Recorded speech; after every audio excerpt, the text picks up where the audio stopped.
जय हिंद दोस्तों। मैं संदीप आप सबका अपने YouTube चैनल ज्ञान आरबीएल में स्वागत करता हूं। दोस्तों आपको बता दें कि हम इस समय देख रहे हैं कवि और उनकी रचनाएं, क्योंकि आपको पता है आपके TGT, PGT, UPSI, UP triple SC के जो एग्ज़ाम लगे हुए हैं सभी के लिए कहीं ना कहीं बहुत ही ज़्यादा इम्पॉर्टेंट है। और आपको मैं बता दूं कि ये उसका 7वां पार्ट है। ठीक, इसके पहले हमने 6 पार्ट्स पहले ही बना दिए हैं। ठीक है, ये 7वां पार्ट है। इसके बाद भी कुछ पार्ट आने बाकी, लगभग 10 पार्ट में हम इसको पूरा कवर कर देंगे। और अगर आप लोग कहेंगे तो हम इनको एक ही पार्ट में फिर से ले आएंगे, यानी कि एक ही पार्ट में कम से कम 50 से 60 कवियों की रचनाएं आप देख लेंगे। तो चलिए दोस्तों शुरू करते हैं इस 7वें पार्ट को। इसके पहले अगर आपने नहीं देखे तो उनको जरूर देखिएगा जाके। और दोस्तों हमने हिंदी साहित्य के इतिहास की एक हमने मैराथन वीडियो बनाई थी जो कि 5 घंटे 15 मिनट की है। उसका लिंक हम नीचे डिस्क्रिप्शन में देंगे, उसे आप जरूर देख लीजिएगा, कहीं ना कहीं बहुत ही ज्यादा इंपॉर्टेंट होने वाली है। तो चलिए देखते हैं दोस्तों। देखिए पहले जो कवि है दोस्तों विजय तेंदुलकर। दोस्तों विजय तेंदुलकर के बारे में बात करते हैं दोस्तों। इनकी 2 रचनाएं बहुत ही ज्यादा इंपॉर्टेंट और कई बार आपकी परीक्षा में भी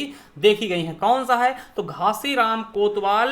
ठीक है, पहला क्या है घासीराम कोतवाल और सखाराम बाइंडर। दोस्तों ये बहुत बार पूछा गया, सखाराम बाइंडर ये कई बार पूछा गया किसकी रचना है, तो किसकी है, विजय तेंदुलकर जी की। दोस्तों और आपको बताएं अमृतलाल नागर, ये तो आपके लिए मोस्ट से भी मोस्ट इंपॉर्टेंट लगा लीजिएगा दोस्तों, और बिल्कुल याद रखिएगा क्योंकि ये तो आने वाले हैं आपके परीक्षा में। दोस्तों क्या आपके परीक्षा में आने वाले हैं, समझिएगा क्या है इनका सिस्टम है। तो दोस्तों अमृत और विष इनकी रचना है। ठीक है, अमृत और विष दोस्तों। ठीक है, इसके लिए पुरस्कार दिया गया दोस्तों खंजन नयन। समझिए खंजन नयन है क्या, ये आपको बता दें कि खंजन नयन ऐसी रचना है, इसमें दोस्तों इन्होंने किसने, अमृतलाल नागर ने दोस्तों किसका जीवनी लिखा है, तो किसकी, सूरदास की जीवनी के ऊपर लिखा है। ये तो क्वेश्चन आएगा कि अमृतलाल नागर ने सूरदास के ऊपर जो जीवनी लिखी उसका नाम क्या है, तो खंजन नयन। यहीं तक ये नहीं रुके दोस्तों, आपको बता दें इन्होंने तुलसीदास के ऊपर भी जीवनी लिखी जिसका नाम रखा था मानस का हंस। तो खंजन नयन सूरदास के ऊपर, देखिए खंजन नयन मतलब क्या होता है, आंखों में खंजन चलाना, यानी कि इससे आप रखेंगे कि नयन किससे, सूरदास जी के नयन नहीं थे, तो खंजन नयन किसका है, सूरदास के ऊपर जीवनी है। और दोस्तों मानस का हंस, दोस्तों मानस का हंस तुलसीदास को बोलते भी थे दोस्तों, तो इसलिए तुलसीदास के ऊपर जो बनाई गई उसका नाम मानस हंस रखा गया। ठीक है, चलिए अग्निगर्भा, विखरे तिनके, नाच्यो बहुत गोपाल। दोस्तों ये भी इंपॉर्टेंट ना, नाच्यो बहुत गोपाल, चंदनवन और युगावतार, बात की बात दोस्तों, मेरी श्रेष्ठ, बूंद और समुद्र भी इंपॉर्टेंट है दोस्तों, महाकाल, शतरंज के मोहरे और सुहाग के नुपुर। दोस्तों मोस्ट इंपॉर्टेंट सुहाग के नुपुर, और 7 घूंघट वाला मुखड़ा। देखिए अगर 7 घूंघट के अंदर कोई मुखड़ा है तो कितना सुंदर होगा ना, समझिएगा। ठीक है, और दोस्तों एकदा नैमी सारण्य दोस्तों मोस्ट इंपॉर्टेंट, और मानस का हंस भी मोस्ट इंपॉर्टेंट। यही मानस का हंस है जिसमें तुलसीदास की जीवनी का वर्णन किया गया है। करवट पीढ़ियां। ठीक है, कहानी संग्रह की बात करते, एक दिल हजार अफसाने, और जीवनी की बात करते तो चैतन्य महाप्रभु की। निबंध इनका है साहित्य और संस्कृति, और रेखा चित्र यानी संस्मरण तो जिनके साथ जिया, टुकड़े टुकड़े दास्तान। दोस्तों देखिए अगर इनके इंपॉर्टेंट रचनाओं की बात करते तो अमृत और विष मोस्ट इंपॉर्टेंट, खंजन नयन, ठीक है, और दोस्तों सुहाग के नुपुर इंपॉर्टेंट से भी ज्यादा इंपॉर्टेंट, 7 घूंघट वाला मुखड़ा, एकदा नैमी सारण्य और मानस का हंस। दोस्तों ये इनके लिए बहुत ही इंपॉर्टेंट। देखिए वही चीज इसमें नोट करके बताया भी गया है कि सूरदास के जीवन पे केंद्र में रखकर दोस्तों अमृतलाल नागर ने खंजन नयन नामक रचना की है। दोस्तों तो याद रखना खंजन नयन किससे संबंधित है, सूरदास से। लिखा किसने है तो नागर जी ने, अमृतलाल नागर ने दोस्तों। और मानस का हंस किस पर संबंधित है तो तुलसीदास के ऊपर है दोस्तों, उनके जीवन पर आधारित है, मगर लिखा किसने तो अमृतलाल नागर ने।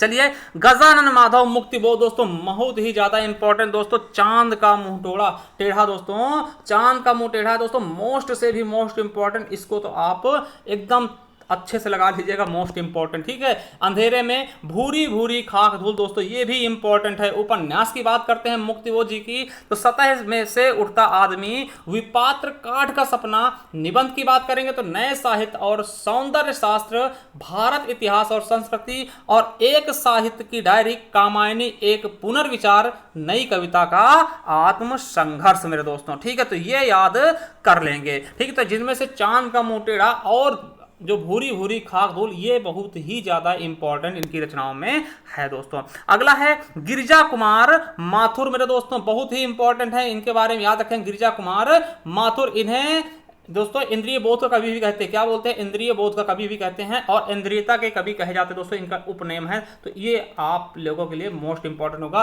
देखिए काव्य इनकी तो कल्पांतर दोस्तों, भीतरी नदी की यात्रा, साक्षी रहे वर्तमान, मैं वक्त के हूं सामने, मोस्ट इंपॉर्टेंट, इसके लिए इन्हें पुरस्कार भी दिया गया है। धूप के धान इंपॉर्टेंट है दोस्तों, नाश और निर्माण, मंजीर, शिला पंख चमकीले और आलोचना की बात करते हैं तो नई कविता, सीमाएं और संभावनाएं दोस्तों, जिनमें से दोस्तों मैं वक्त के हूं सामने और धूप के धान मोस्ट से भी मोस्ट इंपॉर्टेंट, और इन्हें दोस्तों इंद्रिय बोध कवि या फिर इंद्रियता के कवि के नाम से भी जानते हैं। और अगले हैं दोस्तों जैनेन्द्र कुमार। क्या बात है दोस्तों, इनके बारे में बहुत ही ज्यादा क्या है, इंपॉर्टेंट है दोस्तों, आपकी परीक्षा की दृष्टि से दोस्तों वेरी वेरी इंपॉर्टेंट। ठीक है, इनके उपन्यास बहुत बार पूछा था दोस्तों, देखिए परख हो गया, सुनीता बहुत बार पूछा गया, त्यागपत्र बहुत बार पूछा गया, कल्याणी, विवर्त, सुखदा, व्यतीत, जयवर्धन, मुक्तिबोध दोस्तों ये पूछा। देखिए मुक्तिबोध एक क्या कवि का भी नाम है ना, गजानन माधव मुक्तिबोध हमने अभी तुरंत बताया है, और मुक्तिबोध रचना किसकी, वो जयनेन्द्र कुमार की। ये दोनों चीजें में कंफ्यूज नहीं होना है बिल्कुल भी। ठीक है, अनंतर हो गया और दोस्तों अनाम स्वामी हो गया। ठीक है, अब देखिए कहानियों में दोस्तों फांसी कई बार पूछी गई, फांसी तो दोस्तों कई बार पूछी गई, आपके यूपीएसआई में भी वातायन पूछा गया है। ठीक है, नीलम देश की राजकन्या भी इंपॉर्टेंट है, एक रात, पाजेब, दो चिड़िया, खेल, पत्नी, जाह्नवी दोस्तों, तो ये चीजें आपके लिए इंपॉर्टेंट, जिनमें से दोस्तों परख, सुनीता, त्यागपत्र। ठीक है, परख, सुनीता, त्यागपत्र, मुक्तिबोध, ठीक है, और दोस्तों फांसी, ये बहुत ही ज्यादा इंपॉर्टेंट। अगर इसके हम निबंध संग्रह की बात करते तो प्रस्तुत प्रश्न हो गए, जड़ की बात, पूर्योदय, साहित्य का श्रेय और प्रेम, मंथन, सोच विचार, काम, प्रेम और परिवार दोस्तों। ठीक है, तो ये इनके कुछ इंपॉर्टेंट है जिनके बारे में आपको ज्यादा याद नहीं रखना दोस्तों। ठीक है, अनुवाद की बात करते हैं तो मंदाकिनी, पाप और प्रकाश, प्रेम में भगवान, और एकांकी क्या है, टकराहट दोस्तों। ठीक है, तो ये चीजें आपको बिल्कुल अच्छे से याद रखनी है दोस्तों। अब देखिए डॉक्टर रामकुमार वर्मा दोस्तों एकांकी का जनक भी कह सकते हैं। ठीक है, एकांकियों के मूल स्वर आदर्शवादी हैं, कौन, डॉक्टर रामकुमार वर्मा। इनके बारे में बात करें दोस्तों, इनकी भी बहुत ही ज्यादा इंपॉर्टेंट चीजें हैं जो कि आपके एग्जाम में पूछ ली जाती हैं, तो इनके बारे में देखने वाले हैं। देखिए इनके हम एकांकी की बात करते हैं तो मेरे श्रेष्ठ एकांकी, संस्कृत के स्वर, रेशमी टाई दोस्तों, ये पूछ जाता है रेशमी टाई। ठीक है, और बादल की मृत्यु, चार मित्रण है, बादल की मृत्यु दोस्तों इंपॉर्टेंट है, पृथ्वीराज की आंखें, विभूति, सप्त किरण, रूप जात, रजत रश्मि दोस्तों, दीपदान, ऋतुराज, रिमझिम, इंद्रधनुष, पंचजन्य दोस्तों, और कौमुद महोत्सव, मयूर पंख, जूह के फूल दोस्तों, औरंगजेब की आखिरी रात, 10 मिनट दोस्तों। तो इसमें देखिए इंपॉर्टेंट आपके लिए अगर हम बता दें दोस्तों, रेशमी टाई कई बार पूछा गया और बादल की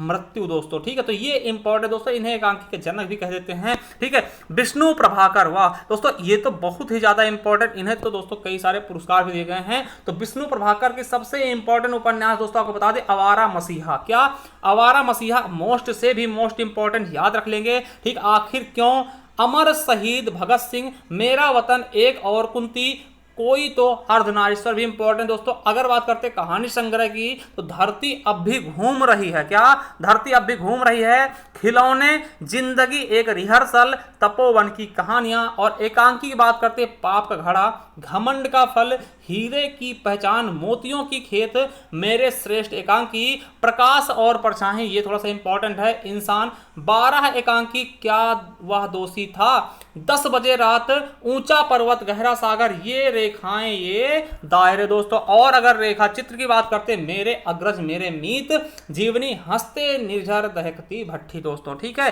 तो ये थी आज की 7वीं वीडियो।